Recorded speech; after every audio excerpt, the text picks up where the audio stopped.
Hello বন্ধুরা, আজ আমরা এক্সপ্লেন করতে চাচ্ছি কোরিয়ান বিএল সিরিজ ফ্যান সার্ভিসের এপিসোড 4। এপিসোডের শুরুতে আমরা দেখতে পাই যে ইয়োনো সে আবার জানুর বাসায় যায় ওর ইন্টারভিউ নেওয়ার জন্য, এবং সেখানে গিয়ে জিজ্ঞাসা করে যে মিস্টার জিয়ানো, আপনার কাছে সাকসেস মানে কি?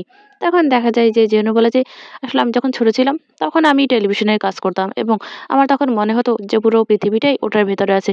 এবং তারপর যখন একটু বড় হলাম, কমার্শিয়াল কাজকর্ম করতে লাগলাম, ড্রামায় অভিনয় করতে লাগলাম, তখনই মনে হতো কি যে এটা আরো বেশি এগিয়ে গেছে। আমি কাজ করলাম, তারপরে আমি অ্যাওয়ার্ডও জিতলাম এবং আরো অনেক কিছু। তখন ইউনো যোগ করে যে আপনার পরিধিটা আরো বেড়ে গেল, তাই তো? তখনই দেখা যায় যে ও বলে যে হ্যাঁ, সেটাই। এবং আস্তে ধীরে করে আমার ইনসমনিয়াও বাড়তে লাগলো। এরপর আমার একসময় মনে হতো যে ঠিকমতো যদি আমি রাতে ঘুমাতে পারি সেটাই আমার কাছে সাকসেস। এবং এমনও অনেক সময় হয়েছে যে আমি অনেক স্ট্রিক্ট ডায়েটে থাকতাম, এবং তখন আমার এটাই মনে হতো যে আমি যা খুশি তাই যদি খেতে পারতাম তাহলে সেটাই আমার কাছে বিজয়ের মতো মনে হতো। আমার কাছে এই সাকসেসের ডেফিনিশনটা সবসময় চেঞ্জেবল থাকতো। এটা চেঞ্জ হতেই থাকতো। তখন ইউনো আবার জিজ্ঞাসা করে যে আচ্ছা, এই ইন্ডাস্ট্রিতে থাকার সবথেকে হার্ড পার্ট কোনটা? তখনই দেখা যায় যে জাইনু বলে যে আসলে এই ইন্ডাস্ট্রিতে আপনি যাই করেন না কেন সবসময় আপনার মুখে হাসি থাকতে হবে। আপনি ভেতরের ভেতর যত কষ্ট পান, যত দুঃখ পান, বা আপনি ব্রেকডাউন থাকেন, কিন্তু তারপরও হাসি মুখে থাকতে হবে, যাতে করে কেউ বুঝতে না পারে যে আমার ভেতরে কি চলছে। তখনই দেখা যায় যে ইউনো তার ওই ফোনটা হাতে নেয় স্টিক সহ, এবং সে সরাসরি জাইনের কাছে গিয়ে বসে এবং বলে যে দেখো তো আমাকে ঠিকঠাক দেখা যাচ্ছে কিনা এবং ভালো দেখাচ্ছে কিনা। ওর একদম কাছে চলে যায়। তখন দেখা যায় জায়নু একবার ওই স্ক্রিনের দিকে তাকায় এবং আরেকবার ওর মুখের দিকে তাকায়। এবার ইউনো একবার ওর মুখের দিকে তাকায় এবং উঠতে, উঠতে বলে যে, "আমাকে কি ঠিকঠাক দেখা যাচ্ছে?" তখনই দেখা যায় যে জায়নু বলে যে, "এটা কি খুব বেশি ইম্পোর্টেন্ট?"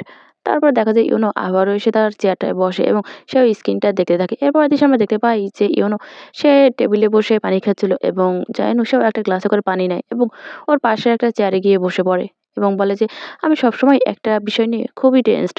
তখনই দেখা যায় ইউনো বলে যে, "কি সেটা?" তখনই দেখা যায় জাইনো আবার বলে যে, "আচ্ছা, তুমি আর তাইয়ু কখন এতটা ক্লোজ হয়েছো?" তখনই দেখা যায় যে ইউনো বলে যে, "আসলে ওর সাথে আমার দেখা একটা বারে, এবং ও তখন অনেক বেশি শাই ছিল, যার কারণে ওকে আমার হেল্প করতে হয়েছে।" জাইনো আবার বলে যে, "তুমি মনে হয় জানো যে যখন আমি ছোট ছিলাম, মানে যখন আমি চাইল্ড অ্যাক্টর ছিলাম, তখন আমি কিডন্যাপ হয়েছিলাম, এবং সবাই বলে আমি নাকি তখন অনেক বেশি কাল্ম ছিলাম, এবং যখন আমি গাড়ি থেকে বের হলাম তখন আমি একটুও কান্না করিনি, যার কারণে সবাই বলছিল যে আসলে আমি অন্যরকম।" তারপর দেখা যায় সে আরো বলে যে, "এর কারণ হলো আসলে যে আমাকে কিডন্যাপ করেছিল সে আসলে আমার বাবা ছিল। যখন আমি তাকে ড্রাইভারের সিটে দেখলাম গাড়িতে উঠে, তখন আমি অনেক বেশি এক্সাইটেড ছিলাম, এবং আমি তাকে জিজ্ঞাসা করলাম যে আমরা কোথায় যাচ্ছি। সে আমাকে কিছুই বলল না। সে শুধু কান্না করছিল আর বলছিল যে আই এম সরি। তারপর সে আমাকে একটা খেলনার দোকানে নিয়ে গেল এবং আমাকে একটা খেলনা কিনে দিল। তারপর কাউকে কিছু না বলে সে ওখান থেকে চলে গেল। এটা নিয়ে কোনো নিউজ হয়নি। এটা শুধুমাত্র আমি, আমার মা আর আমার ম্যানেজার জানে, এবং আমি চাইনি যে পৃথিবীর কোনো মানুষ এটা সম্পর্কে জানুক।"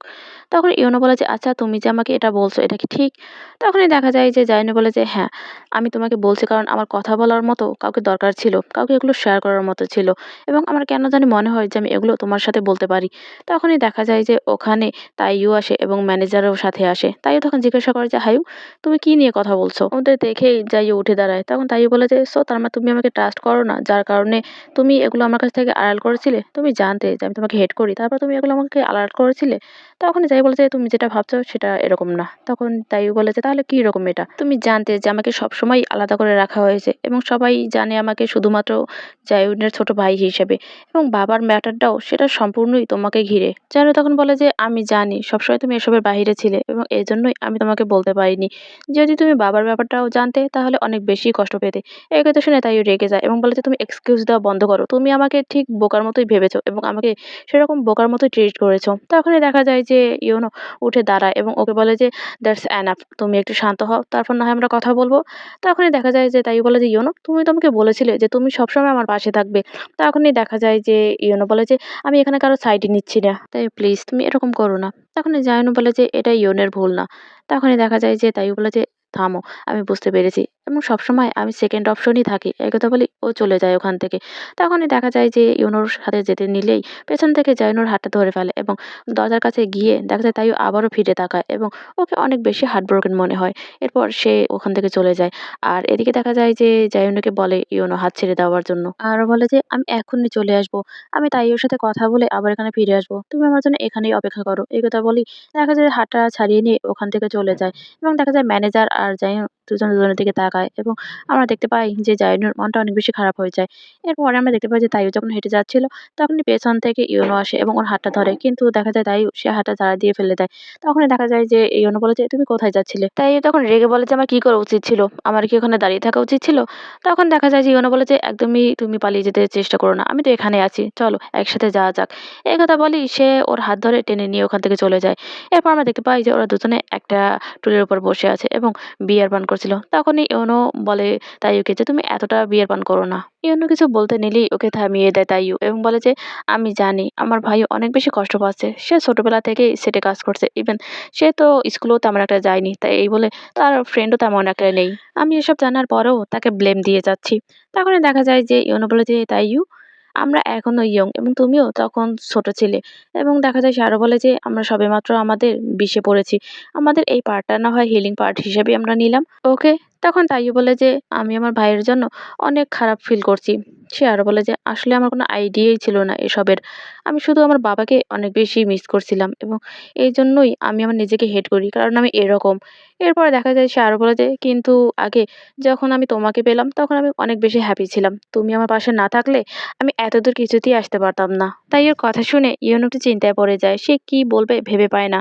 তার জন্য সে অন্যদিকে ফিরে বিয়ার পান করা শুরু করে এবং তাইও ওর দিকে তাকিয়ে থাকে। এর পরের দিন আমরা দেখতে পাই যে তাইও অনেক বেশি ড্রাঙ্ক হয়ে যায় এবং ইউনো ওকে বাসায় পৌঁছে দেওয়ার জন্য নিয়ে যেতে নেয়। তখনই ও সিঁড়িতে উঠতেই বলে যে, "ম্যান, তুমি অনেক বেশি ভারী।" এরপর দেখা যায় যে অনেক কষ্টে সে ওকে নিয়ে ওই সিঁড়ি বেয়ে উপরে উঠে আসে। বাসার ভেতর ঢুকে তাইওকে ও মেঝের উপর বসিয়ে দেয় এবং নিজেও বসে সে শ্বাস নিতে থাকে জোরে, জোরে। এরপর দেখা যায় যে একবার সে তাইওর দিকে তাকায় এবং ও চোখ বন্ধ করে রেখেছে দেখে ও উঠে চলে যেতে নেয়। তখনই তাইও ওকে ধরে বসে এবং বলে যে, "প্লিজ যেও না।" এরপর দেখা যায় যে তাইও সে ইউনোর কাছে যায় এবং ওকে কিস করতে নিলে দেখা যায় যে ইউনো সে বাধা দেয় আর বলে যে, "এটা একদমই ঠিক না।" এই কথা বলেই সে ওখান থেকে চলে যায়। আর ওর চলে যাবার দিকে তাইও তাকিয়ে থেকে বলে যে, "গুড বাই জাইয়ুন।" এবং এই চ্যাপ্টারটা এখানেই শেষ হয়ে যায়। ভিডিওটি ভালো লাগলে অবশ্যই লাইক, কমেন্ট আর সাবস্ক্রাইব করে পাশে থাকবেন। ধন্যবাদ সবাইকে।